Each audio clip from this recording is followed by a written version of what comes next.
And I did work on the nut here, and I made sure that when you depress, and hopefully the camera will pick that up, you can see the strings sliding up until you get to here. That's binding everything up. The other thing, IBanez quality control really sucks. These nuts here are a 10mm. They were completely loose on this guitar and the other guitar.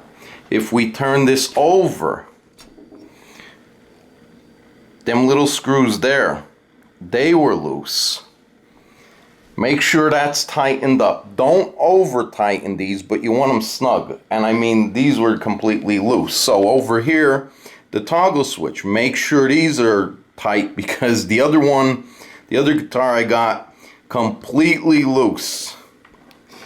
The other thing I missed in my setup, which I should have caught, was the saddles on the bridge.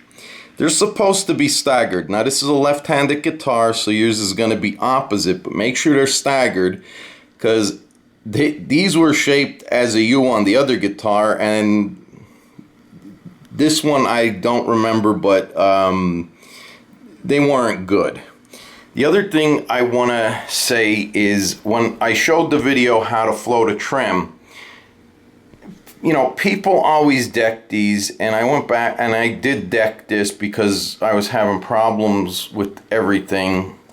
And Leo Fender, when he designed this, there's a value, that a distance, I forget the millimeters, from the body to this point on the bridge that you're supposed to go with. So when you bend down, in all intensive purposes, you're supposed to use this mildly. It's supposed to add accent both down and upward, and that was the plan back then. If you want to do dive bombs and everything, and you hit it down, it's gonna go flat. So the distance between the nut and your saddle, if you lengthen this, it's gonna go flat. When you screw this counterclockwise and drive it back, you're shortening the length of the string, so that is gonna go sharp. And that's why it's important to adjust the intonation on this. But it's also important because when you dive bomb, it makes the guitar go sharp, and you have to kind of hit it backward in all intensive purposes to get it back in tune. Now some people say, and I've been watching a lot of other people with the same issues, even on, you know, $900 and up Strats, that have the same exact problem. Floyd Rose, yeah, I was thinking about one of them. They're 35 bucks on eBay, but they still have problems. So that's not an, you know, end-all solution. But here, for the most part, for what I was saying, is you're only supposed to have a little bit of a distance.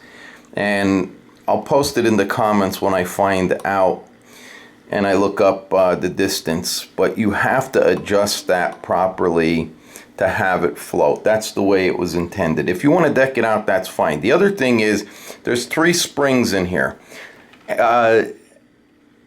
If you add another spring, or you add a 5th spring, it is going to be harder to push down, but you don't have to push down as much to get the effect of a dive bomb or whatever. So don't think just because you put 2 springs in, it's going to be easier to depress, because it's not. The 2 springs have more tension, and it's going to be harder to depress than 4 springs or 3 springs. So I might add another spring in.